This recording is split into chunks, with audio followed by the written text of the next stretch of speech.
Good afternoon, everyone. Welcome to our TCM and acupuncture webinars brought to you by LAMP. Let's continue with blood for our first topic, still on LAMP basics. The meaning of blood in Chinese medicine is different from its meaning in Western medicine. In Chinese medicine, blood itself is a form of qi. But this qi is a very dense and material one. So we cannot separate blood from qi because qi infuses life into blood.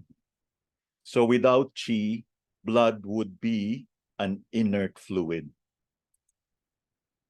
Blood is derived mostly from food qi or gu qi produced by spleen. Then the spleen will send the food qi upwards to the lungs.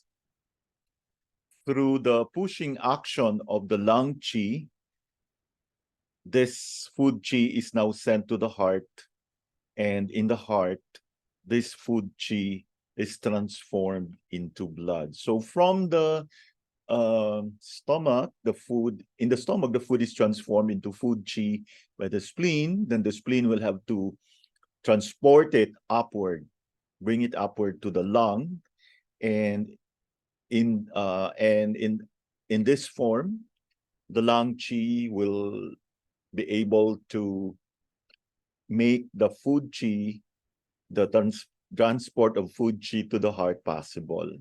No? So food qi now will be transformed into blood in the heart. And this is made possible by the action of lung qi. So what we're saying is, if you have a weak lung, then definitely you will not be able to transform the food qi into blood. The stomach is in the middle burner. It opens onto the upper burner, receives qi, secretes dregs, evaporates fluids, transforming them into a refined essence. And this pours upwards towards the lungs and is transformed into blood.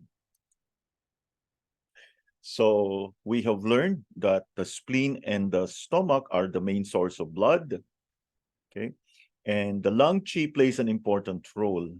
It pushes food qi to the heart. So if you have a very weak lung qi, or if you have lung qi deficiency, then you cannot push the food qi to the heart. So this is an example of the general principle that qi makes the blood move. Food qi is transformed into blood in the heart. So this is the aspect of the principle that says the heart governs blood. Okay. So below you would see the origin of blood. Okay.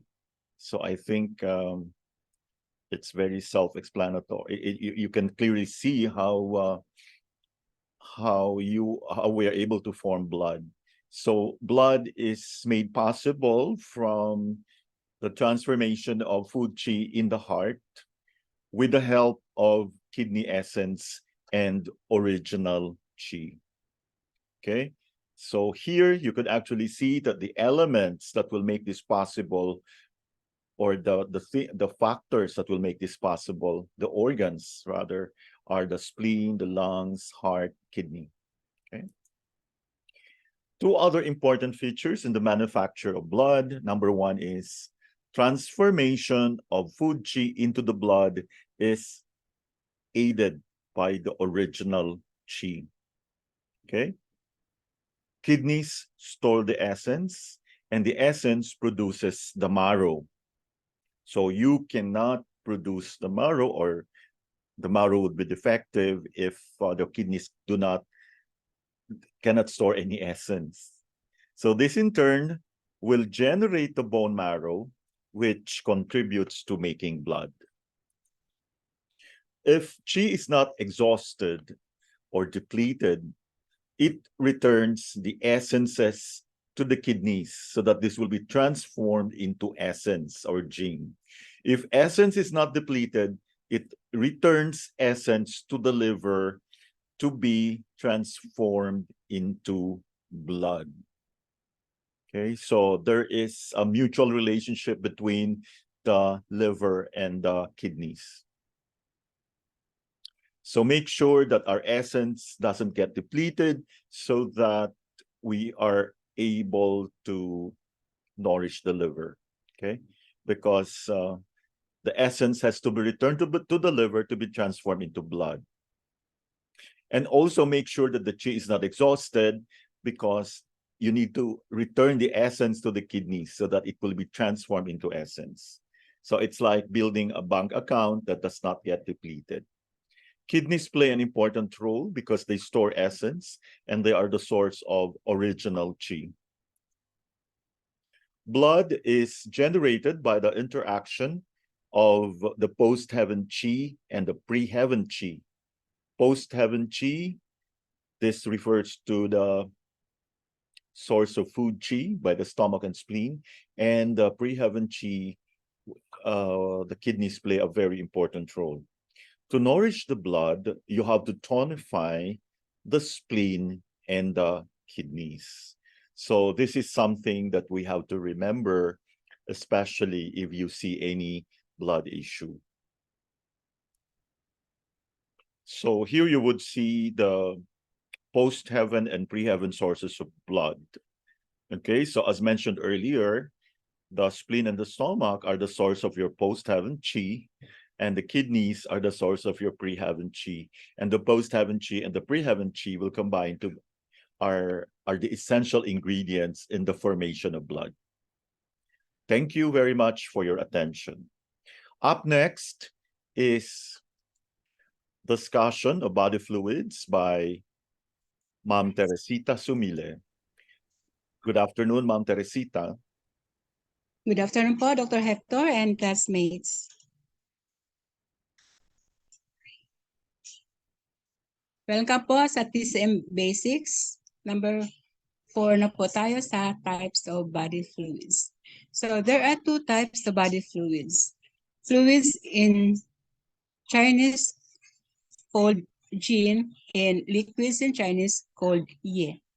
So body fluids dispersed in space between skin and muscles, come out as sweat, are fluids or Jin.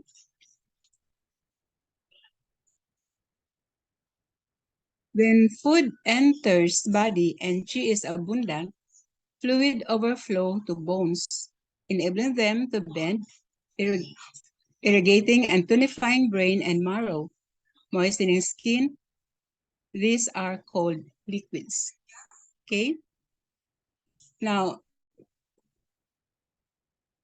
let's go to the functions of fluids. It is clear, light, thin, watery. It circulates with defensive qi on exterior on the skin, in between the skin and the muscles. It is more relatively quickly and under control of the lungs, which spread them to skin all over the body, and of upper burner, which controls their transformation and movement towards skin.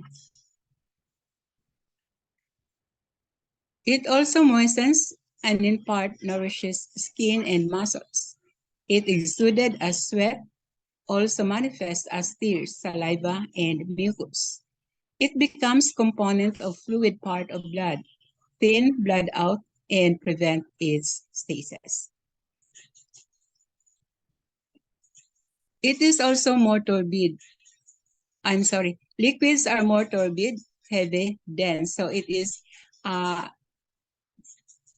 heavier than the fluid. So it circulates with nutritive qi in interior and move relatively slowly, and it is under the control of spleen and kidneys for their transformation, and of middle and lower burner for their movement and excretion. Okay?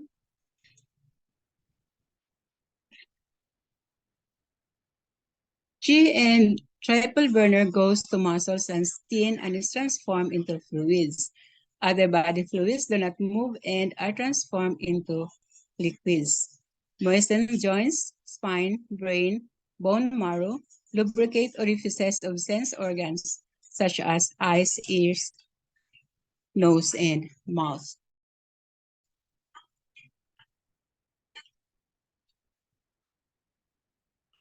So, in summary, fluids are clear, light, and watery. They circulate with defensive chi in the space between skin and muscles. They moisten skin and muscles, while liquids are turbid, heavy, and dense. They circulate with nutritive chi in the interior. They moisten brain, spine, bone marrow, joints, and sense organs. Relationship between chi and body fluids. Chi transforms and transports fluids. Without transforming and transporting power of chi, body fluids would accumulate, giving rise to disease. Kaya kung mahina ang chi or kulang sa chi ang katawan natin, magkasakit tayo dahil sa accumulation of fluids. Because chi deficiency could not transform and transport properly the body fluids, resulting to edema or water retention. Okay? Another function of next, chi holds in body fluids in same way as it holds blood. So in chi deficiency, fluids will leak out that give rise to urinary incontinence or enuresis in case of kidney chi deficiency. In case of lung chi deficiency, there is spontaneous sweating, and in case of spleen chi deficiency, there is chronic vaginal discharge. Okay? Thank you po. Thank you for your attention. Thank you very much, Ma'am Teresita. Up next is Yin and Yang. Let's call on Ma'am Vina Pascua of Baguio. Good afternoon, Ma'am Vina. Good afternoon po, Doctor. Good afternoon po sa lahat. So, yin and yang in the 5 phases of life po.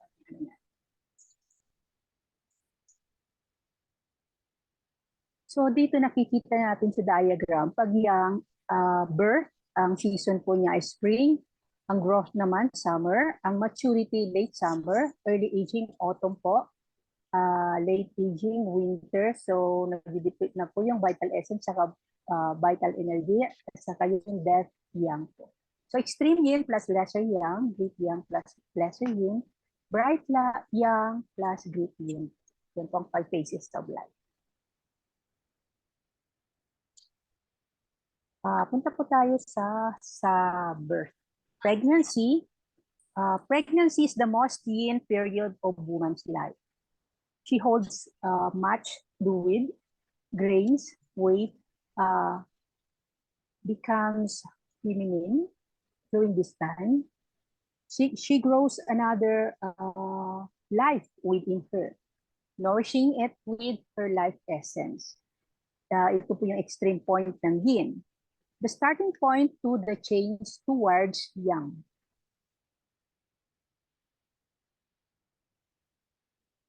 Pag yung pregnancy po is yin, yung fetus po is the yang within this yin. It is a small yang, so stronger if it is a boy to start with, but grows gradually to become strong enough to force itself out of the extreme yin. This assertion of yang from inside the extreme yin is associated po with liver and gallbladder. Punta naman tayo sa birth. Beginning of life is like spring in nature, when all the plant life which has been preserved safely with the earth during winter pierces through it and emerge outwards as seedlings in spring. So itong birth is the beginning of yang out of an extreme yin situation. The next po tayo sa growth naman. A period of maximum growth can be called summer period of our lives because in summer, all trees grow taller. This period comprises sa yung 6 to 8 years around puberty.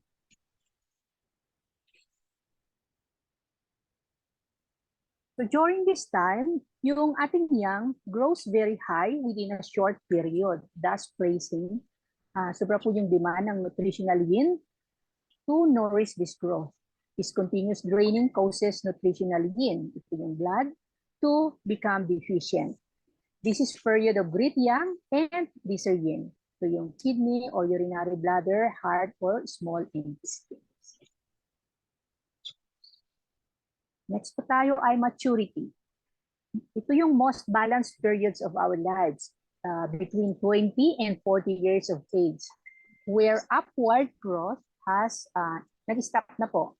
So yin rises to its normal level and it can finally equal na sa yang. We also become physically more rounded and mature at this age, period of bright yang and great yin.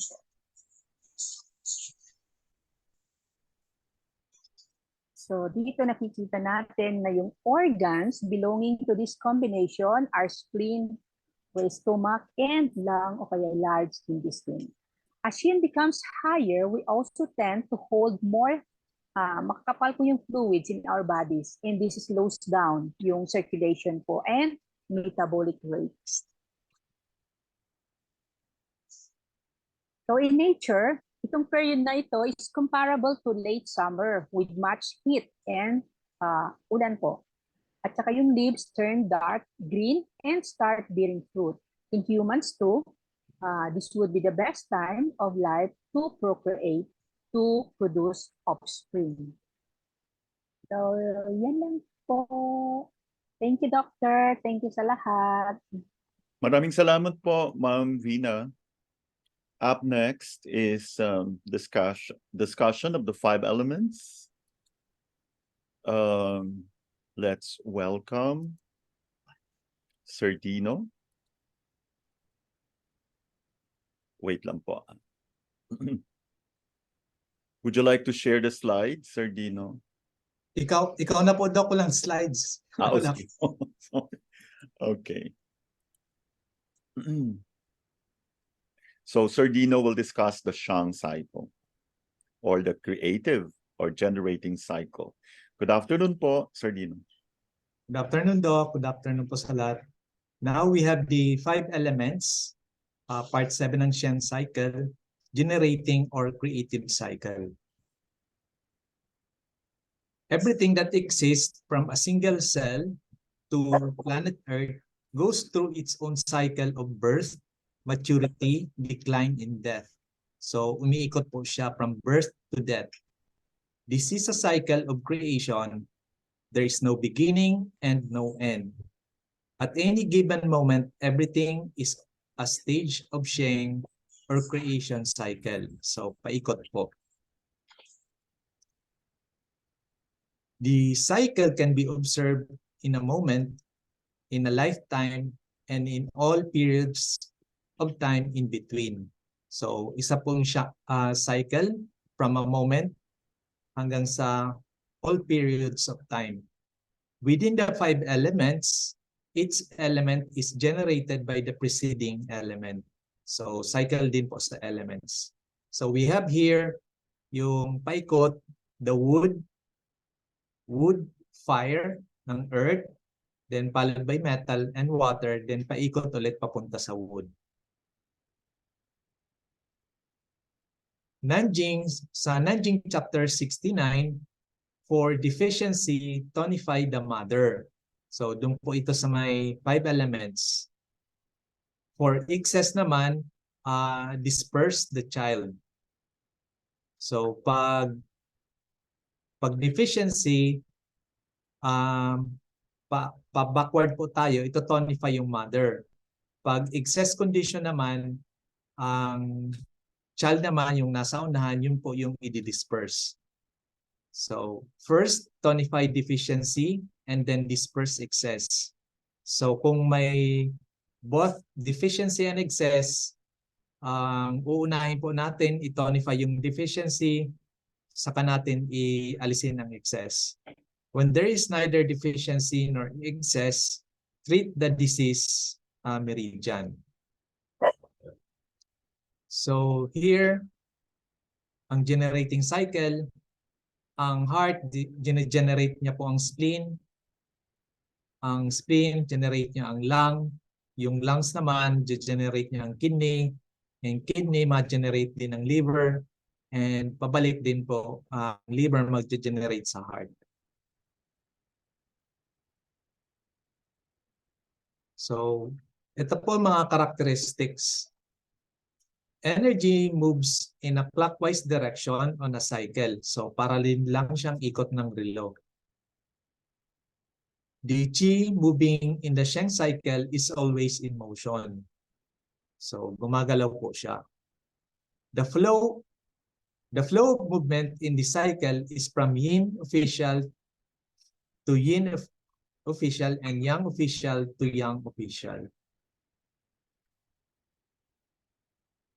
Chi in this cycle is shared by paired meridians. So, yung wood creates fire. Kung ma-recall po ninyo yung 5 elements, paikot po siya. Yung fire naman creates earth. So, sinusundan po niya yung clock.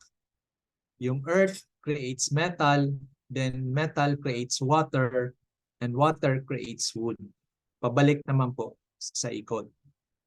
So, ang equivalent po ng wood element is growth, while yung fire naman is maximal growth, and yung earth is the balance, and yung metal naman is decline, and yung water is the maximal decline. Sa clinical significance, ito po nag-explain how chi flows. This is essential to both the diagnosis and treatment planning. So, kailangan po natin matandaan o malaman yung chi flow. This provides a pattern with which to direct flow of chi in the patient.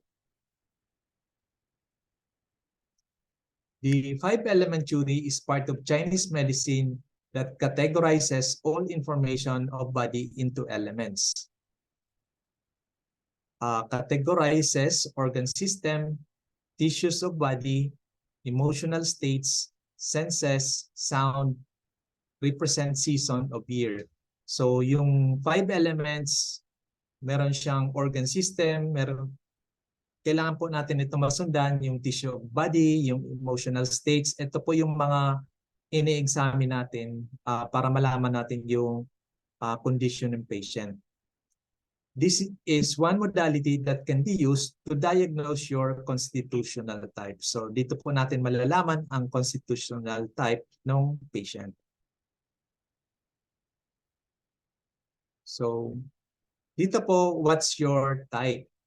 Using constitutional type of boost health,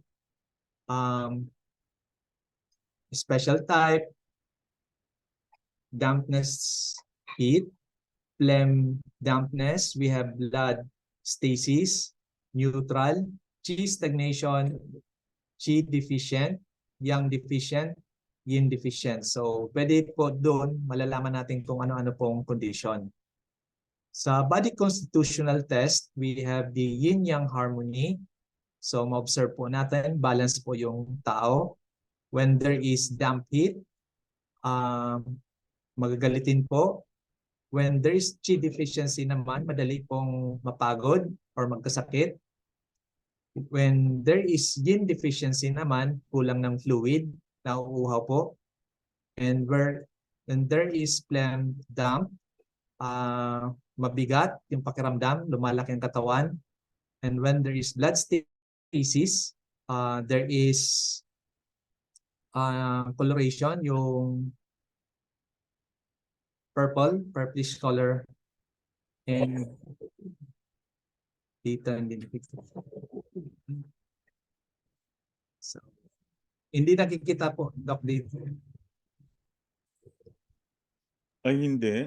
Slides. Okay, so I'll just, pakita lang yung yang deficiency. Kung makikita nyo, these are people na medyo malamig yung pakiramdam. Chi stagnation, parating may mga nararamdaman. And we have genetic deficiency. na medyo blessed sila to have those kind of witnesses. Parang pinanganak na sila na ganun. Okay. Okay, ganda na po. Thank you for listening. Thank you very much, Sir Dino, straight from Legazpi. We will call again on Ma'am Teresita Sumile for types of Qi. Hello, Ma'am Teresita. Hello po, Dr. Hector and classmates. Types of Qi. Day 7 na po tayo.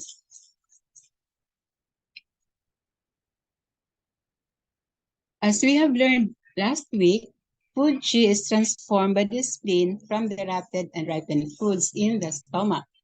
Then, after transformation, good Qi or food Qi will be transported by the spleen to the lungs to be combined with the air Qi, thus forming it into gathering Qi. Now, in the chest, the gathering Qi will be combined with the original Qi stored by the kidneys, then to the heart, forming it into blood or root Qi, which are classified into nutritive Qi and defensive Qi. Okay? Here, kitang-kita naman natin na ang spleen ay siya yung nagtra-transform ng rotted and ripened foods in the stomach. Parang pot na pinatong sa kalan, mainit na kalan. Then, the pure components of good Qi goes up to the lungs. Then, the stomach now sends the impure components of good Qi downwards for further refinement. Okay? Food Qi or good Qi, Qi of grains or Qi of food. This is the first stage in transformation of food into Qi. Food on entering stomach is first rotted and ripened, then transformed into food Qi by spleen. This food Qi is not yet in a form that the body can use. Okay. From middle burner, food Qi rises to chest and goes to lungs for combining with air. It forms gathering Qi or zong Qi. So spleen transforms the rotted food and ripened food in the stomach into food Qi. Then it transports to the lungs to be combined with the air Qi, forming them into gathering Qi. Okay po? From middle burner, food Qi also rises to chest and goes first to lungs, then to the heart, where it is transformed into blood. This transformation is helped by kidney Qi and original Qi. So as we can see in the illustration. So from the spleen, the food Qi goes up to the lungs, then forming it into gathering Qi, and then goes to the heart, forming it into blood or through Qi. Okay? Now, food Qi is produced by spleen, which is the important function of transforming and transporting various products extracted from food. In so doing, spleen has to send food Qi up to chest. One reason why spleen Qi ascends and then spleen Qi normally flows up. If it flows down, food is not transformed properly and there will be loose stools. Okay? Stomach functions in Chinese medicine. Stomach is the origin of fluids, so it ripens food and controls digestions with the spleen. It manifests on the lips and it opens into the mouth. Okay?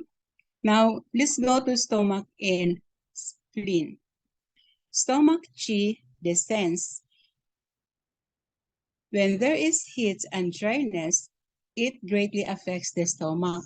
So the stomach Qi rebels and gets excess more. While spleen Qi ascends, spleen is greatly affected by cold and damp. And when spleen sinks and when spleen sinks, it it rebels, resulting to spleen qi deficiency. Okay. Next po. Although food qi represents crucial first stage in transformation of food qi, this coarse form of qi cannot be used by the body as it is.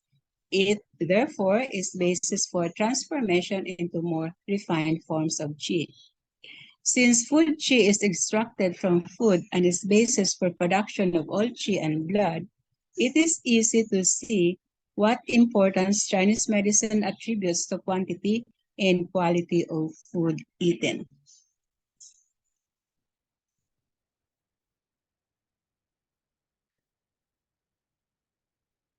To tonify food qi or good qi, use REM 12 and stomach 36. Now to summarize, food qi originates from stomach and spleen. It is the origin of qi and blood. It rises to the chest where in the lungs, it combines with air to form gathering qi. And it rises to the chest where the heart, it is transformed into blood.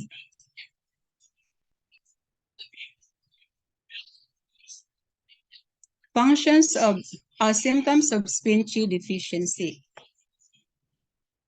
In case of spleen qi deficiency, there is loose stools, fatigue, and bloated after meals. In spleen qi sinking, there is bearing down sensation and organ prolapse. In spleen yang deficiency, there is cold body and limbs and digested foods in stools. And in spleen, if spleen fails to hold blood, there is heavy menses, fatigue, and bleeding gums. Okay po? Yan lang po. Thank you so much for listening. Thank you very much, Ma'am Teresita. Up next is Zanfu Organs. Let's welcome Ma'am Needs You, certified acupuncturist from Quezon Province. Good afternoon, Ma'am Needs. Good afternoon, Doc Hector, and good afternoon, everyone. Yes, our topic for today is kidney yang deficiency. Okay. So, kidney yang is fundamental for entire yang in the body. Yang deficiency of other organs is frequently caused by kidney yang deficiency. Okay.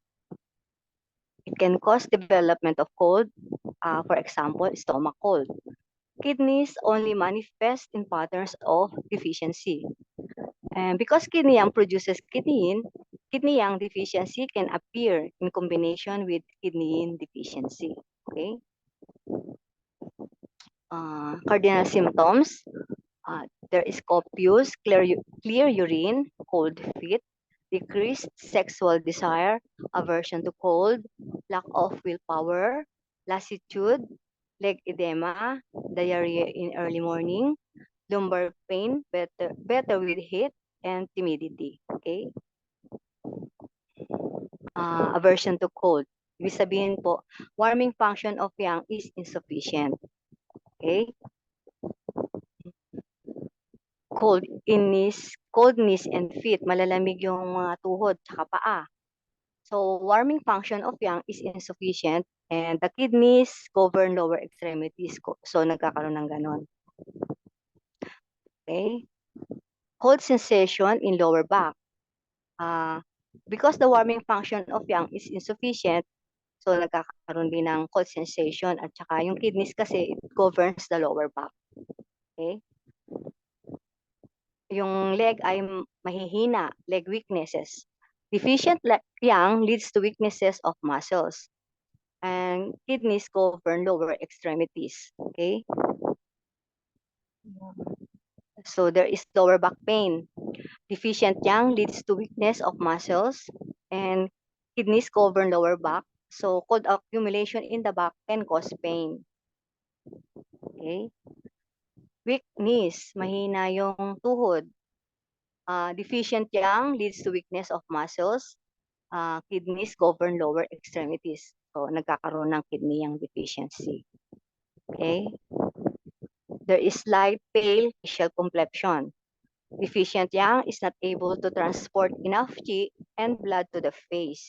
Kaya nagkakaroon ng maputla o facial complexion. Okay? Impotence. Yang is insufficient and strength for erection is lacking. Okay? There is premature ejaculation. Yang is too deficient to control and hold the sperm. Kaya nagkakaroon ng premature ejaculation. Kidney yang deficiency. Okay? There is also seminal emission. Yang is too deficient to control and hold the sperm. Okay? Copious clear urine. Yung kidney yang is deficient and urine is not sufficiently transformed and thus it accumulates. Okay? Nocturia. Ibig sabihin, yang is too weak to hold urine in the body at night. Nocturia. Dribbling urine. Ibig sabihin, yang is deficient and cannot control and restrain urine. Okay? Leg edema. Ibig sabihin, kidney yang is deficient, so body fluids are not sufficiently transformed and accumulate in lower extremities. Okay? There is lassitude. Nangyayari yan kasi ang kidney yang is weak and willpower is absent. Parang tamad na tamad. Lethargy.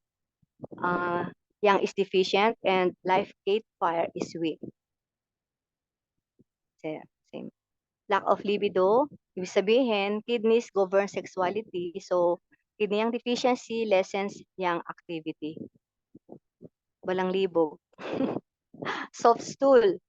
Ibig sabihin, body fluids are not sufficiently transformed due to yang deficiency. It also manifests when spleen yang is deficient. Thank you for attention, everyone. I hope you learn. Thank you very much, Ma'am Neat. Of course, we learned a lot. So that was kidney yang deficiency. Next, we go to Meridian Theory. And let's listen once again to Sardino Pinheiro, straight from Legazpi. Good afternoon po ulit, Sardino. Good afternoon, Doc. Good afternoon po sa lahat. Now, sa Meridian Theory, Part 7, Diagnosing via the Channel, number 2. Sa palpation, we have the process of running one fingers along the course of the channel. So we have to touch the skin of the patient. Most often, this involves palpating the channel pathways below the elbow and knees. So kailangan po natin alam ang channel pathway ng mga points. So usually ginagamit natin yung elbow and knees as discussed in chapter 13 of the Classic of Difficulties. The practitioner should first grasp the patient's hand or foot with the right hand and use the thumb. So yung right hand po yung hawak ng paa and yung thumb naman ng left hand to palpate the lower aspect of the channels. Palpation should follow the course of each of the 12 regular channels from the hands and feet proximally towards the elbow. So from the feet, paakyat po yung pagpalpate. Kung sa hands, from the hands, papunta ng elbow. And kung sa legs naman, from the foot, papunta ng knee. As one's left hand moves up towards the elbow and knees, right hand grip might move to the wrist and ankle. So, ganun din po, i-grip natin yung wrist or yung ankle. Especially at first, the practitioner should palpate the channel 3 times. Pressing a bit. So, unahin po, mag-press ng konti. A bit harder each time to feel for deeper and deeper changes. So, ramdamin po natin palalim ng palalim. Some changes may be very clear at the surface but may not be palpable when pressing harder. So, Be very careful tayo pag palpate. Simulan natin sa surface, then palalim. Yung one na hinahanap natin na kailangan ma-palpate kung may changes dun sa surfaces, kung may hard, may soft na papalpate po tayo. The goal is to discern structural changes along the course of the channel, which includes not only changes in muscle tension, but also yung nodules, yung bumpiness, or kung may granularity tayong napapalpate. The types of changes that one might find are categorized below. So we have the illustration here. Yung straight line is the symptoms, and yung putol na line are the palpated channel changes. So kailangan po kunin natin yung history kung ano pong mga symptoms ng patient, and i-match po natin siya dun sa through palpation. Channel changes occur in a similar timeline with symptoms presentation. This is the most common occurrence. So sumasabay lang po sa timeline ang symptoms and changes. So we have here ang illustration. Kung napapansin niyo po, yung right hand nakagrasp po dun sa may dulo ng paa. Then yung left hand naman po siya yung nagpapalpate ng directions nung using the thumb. The practitioner should grasp the fingers or toes with the right hand when palpating the most distal aspect of the channel so as to tighten the skin. This facilitates feeling small changes in this area. Later, as the left thumb goes up towards the elbow and knees, the right hand grip might shift to the wrist and ankle. So habang pataas naman, yung right hand natin, paakyat din, pwedeng hawakan na dun sa may mismong ankle or pwedeng dun sa may wrist ng patient. The idea is to keep both hands in contact with the patient. So we have, pwede nating isang gagawin is by pressing, which involves the use of the thumb or finger to check the tenderness along certain areas of the channel. So using the thumb or yung fingertip, alamin natin kung merong tenderness dun po sa area ng channel, or more commonly at a particular point. So tatanungin natin ang pasyente kung meron siyang nararamdaman na masakit. When pressing an area, more severe pain may indicate an accumulation of pathogenic qi. So pag nag-signify ang patient, there is pain on that area, ibig sabihin merong pathogenic qi na present. While a weak and soft feeling with or without tenderness, it indicates naman that there is qi stagnation in the channel.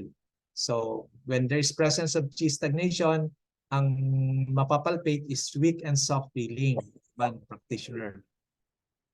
Tenderness of pain is indicative of an excessive condition. So when there is presence of excess condition, ang mararamdaman is presence of pain or tenderness, often involving heat or fire. The more slippery hard the sensation beneath the fingers, the more it tends toward phlegm naman. So presence ng phlegm ang mapapalpate, slippery hard sensation. The technique of pressing on points is sometimes used to determine proper location as well. So, kung lulocate natin, isa din po itong ginagamit natin to press on points. When searching an area for the precise location of an acupuncture point, it is often helpful to look for tenderness or pain. So, ito po yung ginagamit natin sa point location din.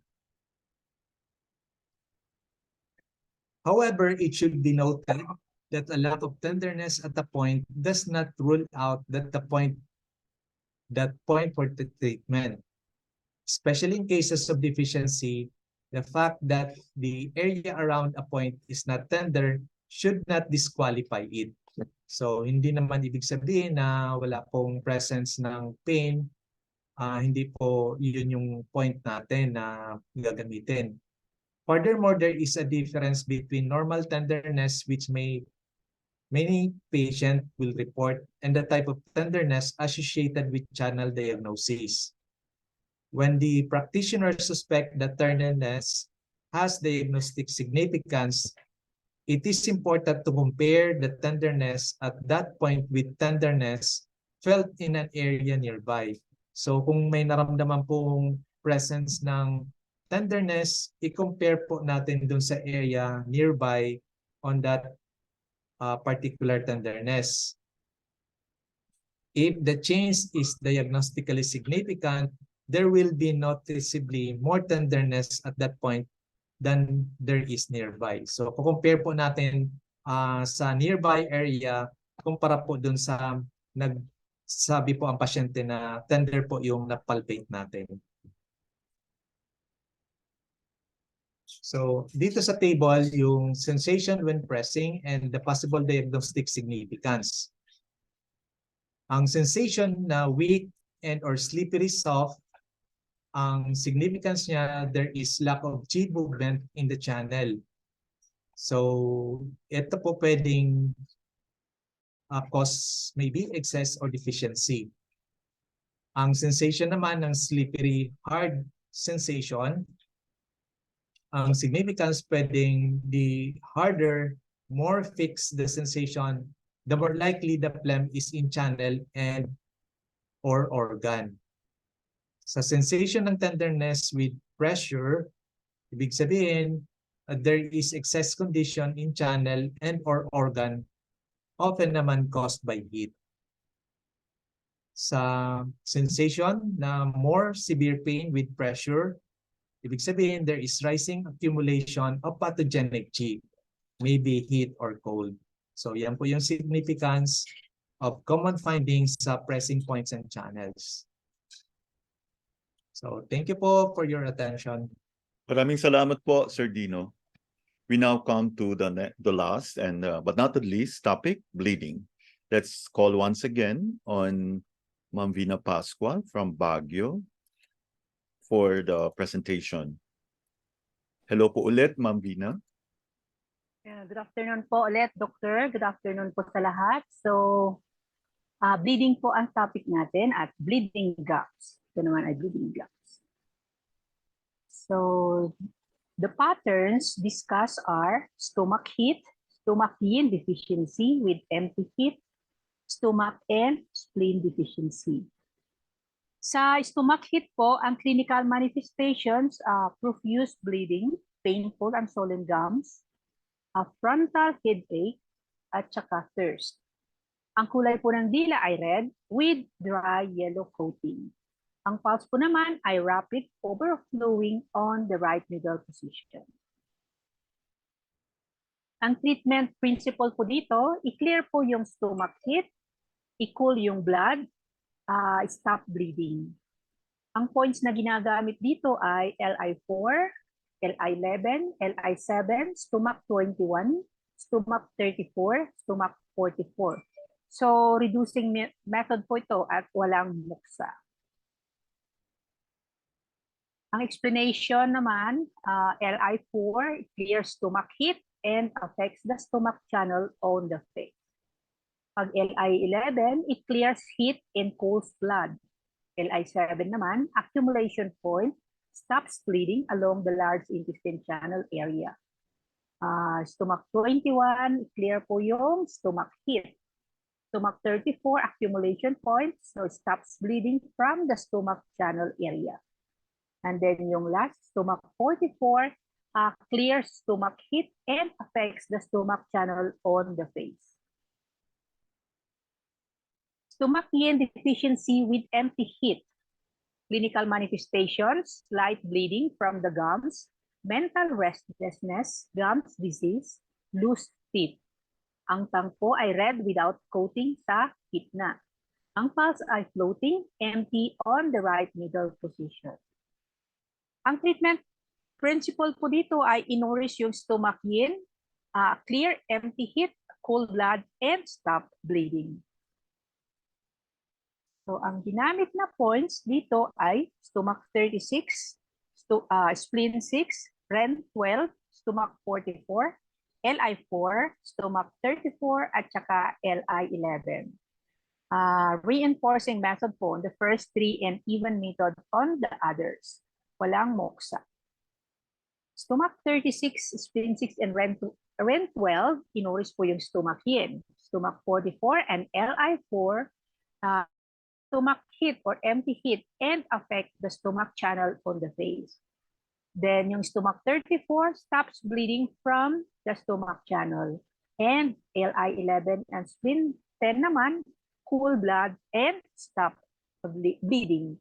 So, yan lang po. Thank you, Doctor. Thank you sa lahat. Maraming salamat po, Ma'am Vina. Thank you everyone for joining, and a special thanks to all of our presenters. Good afternoon, everyone.